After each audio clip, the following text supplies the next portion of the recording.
There's a battle. It's an ancient battle. Some people would frame it as a battle between good and evil, or light and dark, originally perceived as good and evil.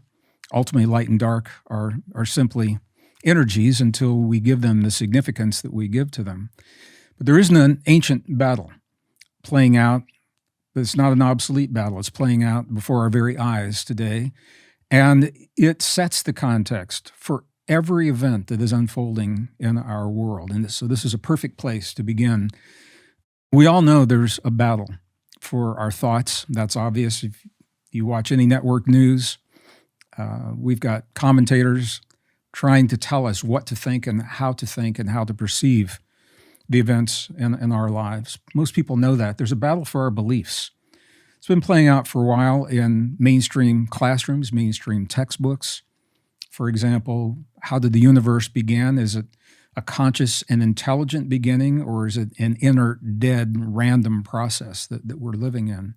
How did we begin? And we'll talk about this. Are we the product of random mutations and lucky biology, as we're led to believe? Is there something else going on there? Those things are important, but they're all part of an even deeper battle. There is a battle for our very humanness that is unfolding right now. And that the humanness is the vehicle that allows an even deeper experience. And that experience, for any of our viewers that may wonder how relevant this conversation really is, there's something deep within each of us that is so powerful, so precious, so sacred, so beautiful, that nations will go to war with other nations to keep us distracted so that we don't know what this power is all about. Armies will defeat armies. Pandemics will be unleashed. We will see the collapse of societies. We will see the collapse of financial systems, all in an effort to keep us distracted from the sacredness of this power within us. So I'm going to use a word and then we'll define it. It is the power of human divinity that is only possible through the biological body. And this is one of the reasons there's such a move to replace our biology with synthetics and artificial intelligence. So the word is divinity. It is divine, our divine nature. Now, when I use that word in public audiences, many people assume it has something to do with religion, and I can see why, because there are schools for divinity where religion is taught. But if you look at the definition of divinity, it's a deceptively simple definition, and it simply says that divinity is the power within us to transcend perceived limitations. And that's it.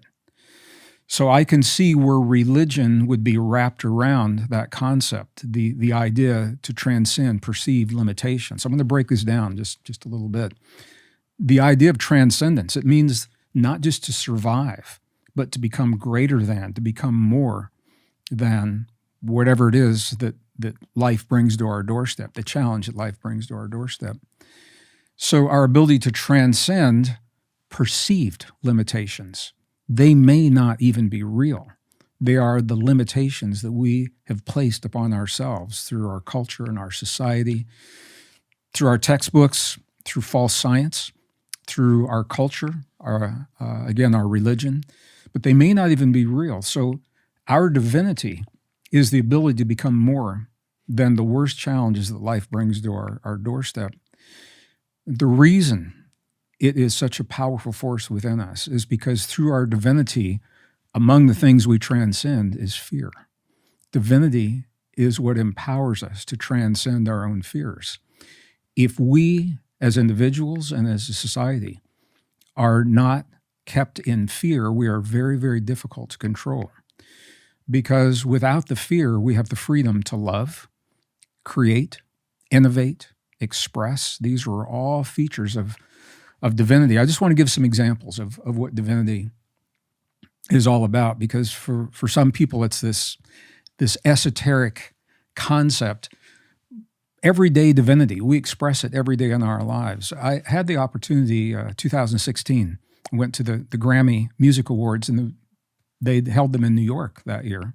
And I took advantage of the opportunity. And I met amazing people there. And every opportunity I had, I would ask the musicians and the producers, I would say, when you wrote this amazing piece of music, or when the words for this song came through, can you tell me where did they come from? And every one of them, Andre, everyone to the T gave me the same answer. Everyone said, it did not come from me. It came through me, from somewhere else. Every one of them said they had to find a way to get out of the way, to allow this deep inspiration to come through them.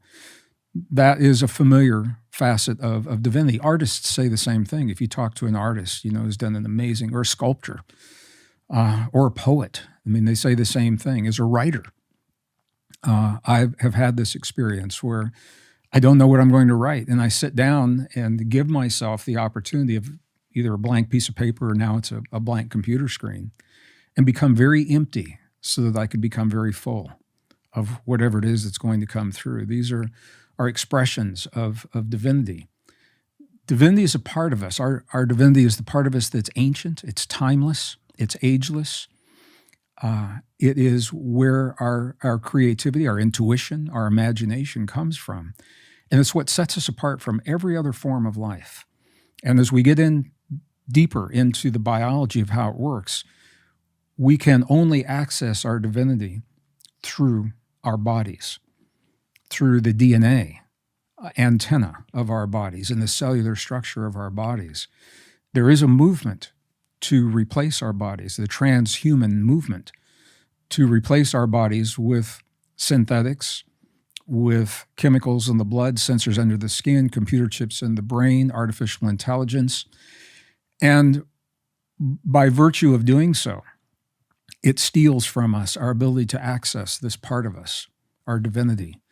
So what we're seeing playing out in the world today, whether you're looking at Ukraine and Russia and the role of America, or you're looking at the Middle East, you're looking at Israel and the Palestinian tragedy, that is the horrors that are happening there, and you look at everything happening all around that, people tend to think these are isolated, spontaneous events. And people say to me, wow, isn't it amazing all these things are happening right now?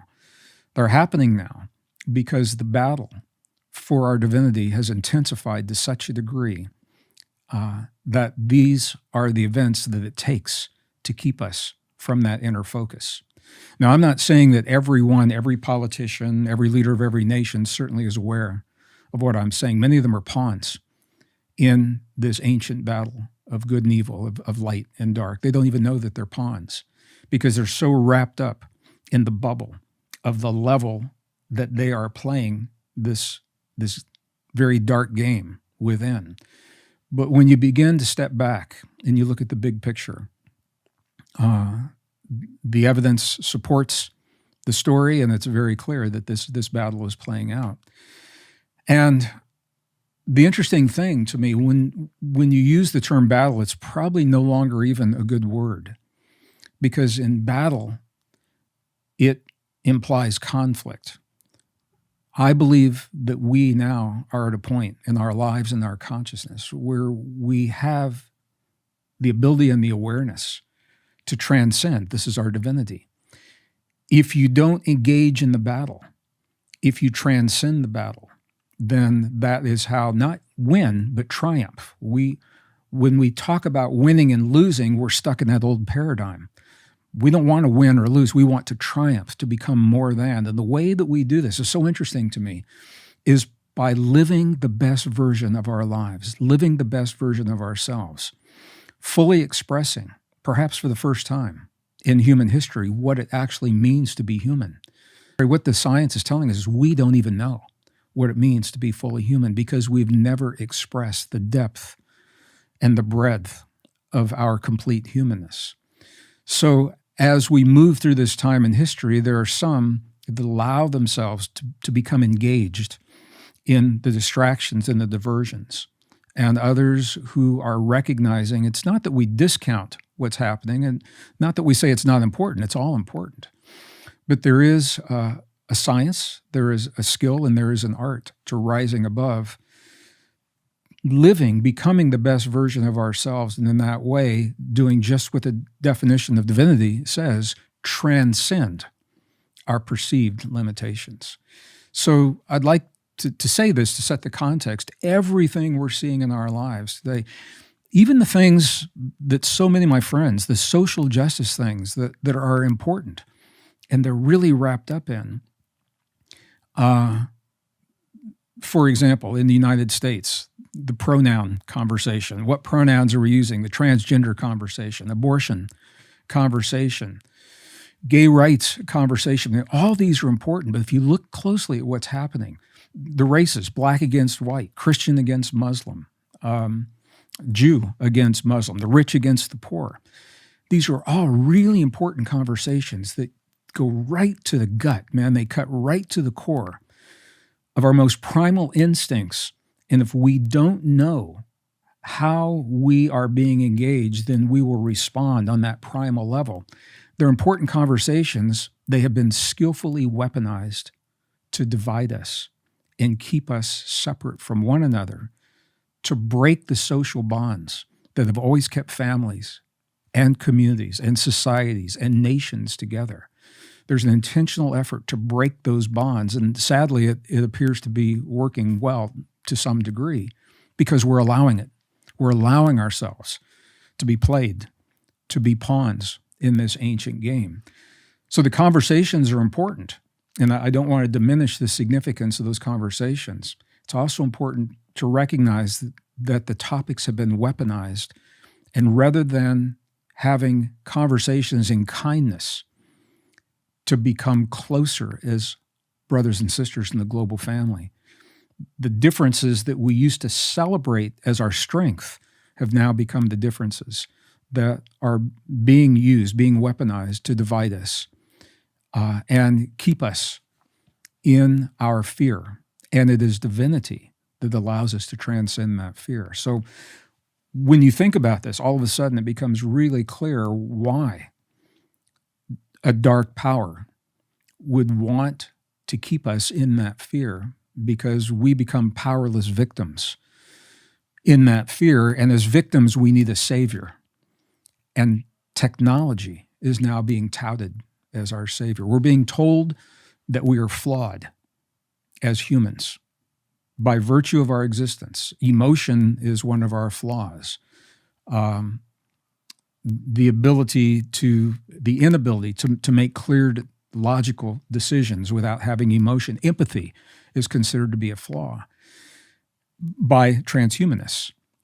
Sickness, illness, death is considered to be a flaw by transhumanists. And we are programming our young people to believe that they are broken and flawed from the time of birth, and that they are victims of something beyond their control. And if you're a victim, you need a savior. And the savior, we're being told, is technology, computer chips in the brain, artificial intelligence, sensors under the skin, AI that knows us better than we know ourselves. And when you begin to understand the big picture, and I'm covering a lot of ground here intentionally because we'll tie into this. When you begin to understand the big picture, all of a sudden, the power of human divinity becomes something more than a casual academic peripheral conversation. It's front and center for everything that's happening in our lives today. And the beauty is you don't have to know that, but you can simply live the best version of yourself and transcend the efforts to keep us small and separate and insignificant.